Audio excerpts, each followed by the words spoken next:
to change and make things better. I'm not here to justify that which is there I'm not able to tamper with, even though I have power to do so for the betterment of the people of South Africa. I can't agree to that. But do you accept, Minister, that even if or where you have the power, this huge responsible power, Yes.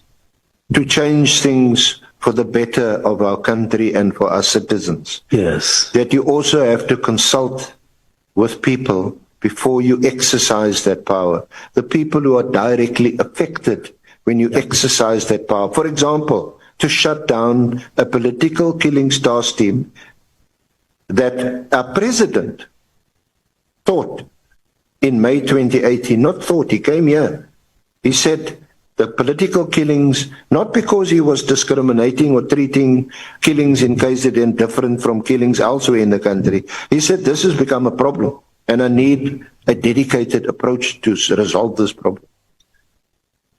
Yes. Can I now speak? So this problem is addressed by the formation of a political task team.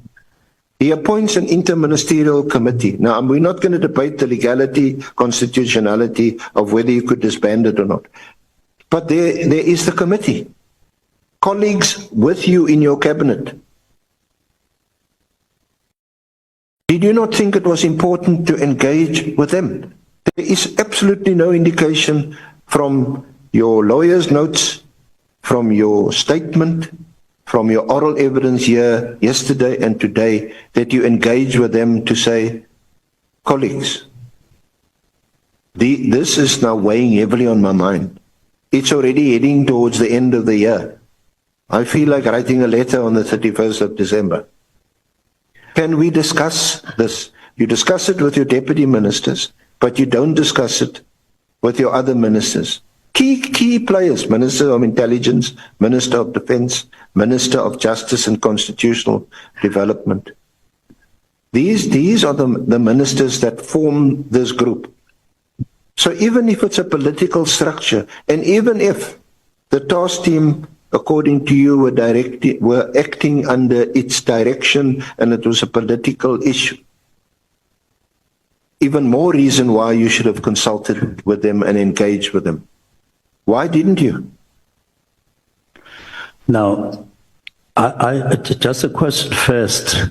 Are you suggesting that we must ignore the meeting of the 1st and the meeting of the 22nd and remove it from my evidence, that it doesn't exist, even though I say it does exist? I'm not going to remove anything. Okay. Whatever you have said here yesterday, whatever is on paper is part of our record, and it will be taken into account when an evaluation is made by me, by other honorable members of this committee. They, of course, have minds of their own. They're going to evaluate the evidence. I'm asking you a specific question, and I've directed you to the fact that there was this committee, this interministerial committee, and there's no indication from you on your evidence, not discarding anything else, that you had not engaged with your colleagues. I am happy, Senior Counsel, that you recognize the meeting of the 1st of November. I am happy, Senior Counsel, that you recognize the meeting of the 22nd, where these matters